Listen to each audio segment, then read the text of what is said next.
আমাদের rotary I কেয়ারে slit lamp ইনস্টলেশনের কাজটা চলছে। এতে আমাদের চোখের পেশেন্টদের আরও প্রপারলি আমরা তাদের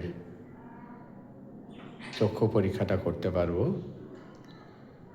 স্লিট ল্যাম্প মেশিনটি আজকে আমাদের স্পন্দনের রোটারি আই কেয়ারে ইনস্টলেশন হচ্ছে।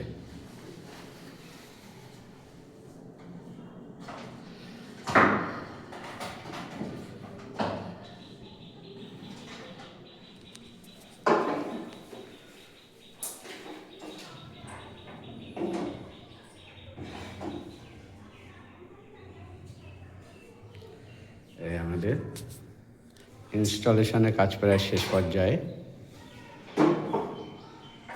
পর্যায়ে ইনস্টলেশনের কাজ। স্লিট ল্যাম্প মেশিনটি আজকে আমাদের স্পন্দনের রোটারি আই কেয়ারে ইনস্টলেশন হচ্ছে।